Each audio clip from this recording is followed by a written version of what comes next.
एक समय की बात है। एक खूबसूरत गांव था जिसका नाम स्वादपुर था। इस गांव की खासियत थी यहाँ की चाट पापड़ी। गांव में हर सुबह चाट पापड़ी की खुशबू चारों ओर फैल जाती थी। सभी पक्षी सुबह सुबह अपने कामों से फुर्सत पाकर चाट पापड़ी का आनंद लेते थे। गांव में एक प्यारी चिड़िया भी रहती थी जिसका नाम टुनटुनी चिड़िया था। टुनटुनी बहुत चतुर और खुश मिजाज थी। उसकी आवाज सुनकर सभी का मन प्रसन्न हो जाता था। टुनटुनी चिड़िया का सपना था कि वो एक दिन खुद की चाट पापड़ी की दुकान खोलेगी। टुनटुनी ने कुछ ही दिनों में अपनी चाट पापड़ी की दुकान खोल ली। उसने एक छोटे से स्टॉल पर रंग बिरंगे पत्तों में चाट और पापड़ी सजाई। उसकी चाट में नींबू, प्याज, टमाटर, दही और चटनी का स्वाद इतना लाजवाब था कि पक्षी उसकी दुकान के पास खींचे चले आते थे।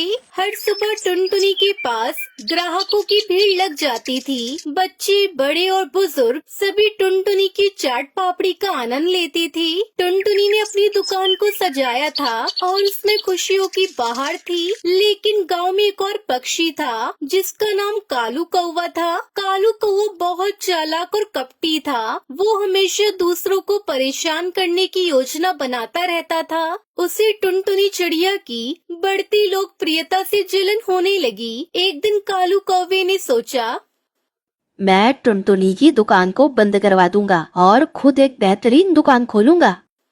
वो अपनी योजना बनाने में जुट गया। कालू कौवे ने टुनटुनी की दुकान के पास जाकर कहा, टुनटुनी, तुम अपनी चाट पकौड़ी से पक्षियों को धोखा दे रही हो। तुम्हारी चाट में कोई खास बात नहीं है। लोग सिर्फ तुम्हारी आवाज के कारण आते हैं।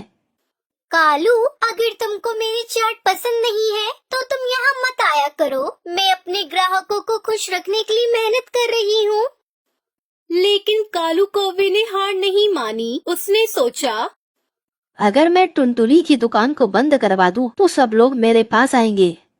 उसने योजना बनाई कि वो टुनटुनी की दुकान के पास एक और चाट की दुकान खोलेगा। कालू कौवे ने अपनी दुकान खोली और उसे शानदार सजाया। उसने टुनटुनी की दुकान के ठीक सामने ही अपनी दुकान लगाई। उसकी चाट में उसने टुनटुनी की चाट की नकल की, लेकिन उसमें कोई खास स्वाद नहीं था। जब पक्षियों ने कालू की चाट का स्वाद लिया तो सबने मुंह बना लिया। लेकिन कालू ने अपनी चालाकी से पक्षियों को ये बताना शुरू कर दिया कि टुनटुनी की चाट खराब हो गई है। टुनटुनी ने देखा कि कालू को उसके ग्राहकों को अपने पास खींचने की कोशिश कर रहा है। उसने अपने दोस्तों की मदद मांगी। टुनटुनी ने अपने दोस्त तोता, कबूतर और चिड़िया को बुलाया। दोस्तों, हमें कालू कौवे का सामना करना होगा और उसे बताना होगा कि हम एकता में ताकत रखते हैं। टुनटुनी उसके दोस्त ने मिलकर एक गाना तैयार किया। उन्होंने सोचा कि अगर वो गाने के माध्यम से पक्षियों का ध्यान आकर्षित कर सके तो वापस टुनटुनी की दुकान पर पक्षी आने लगेंगे। टुनटुनी की चाट है सबसे प्यारी, हर बाइट में है खुशियों की सारी। टुनटुनी की चाट है सबसे प्यारी, हर बाइट में है खुशियों की सारी। कालू कौवा तो बस एक धोखा है, हम सब मिलकर करेंगे उसका सामना। आओ पक्षियों, टुनटुनी की चाट खाओ और अपना मन तृप्त करो। टुनटुनी उसके दोस्तों ने गाना गाना शुरू किया। उसकी आवाज धीरे धीरे पक्षी सुनकर खींचने लगे। जब कालू कौवे ने टुनटुनी उसके दोस्तों को गाता हुआ देखा तो उसका गुस्सा भड़क गया। कालू ने चालाकी से सभी को डराने की कोशिश की। अगर तुम सब टुनटुनी के पास गए तो मैं तुम सबको छोड़ूंगा नहीं और तुम सबका बुरा हाल कर दूंगा। हम डरने वाले नहीं हैं कालू, हम अपने सपनों का पीछा करेंगे और अपने दोस्तों के साथ आगे बढ़ेंगे।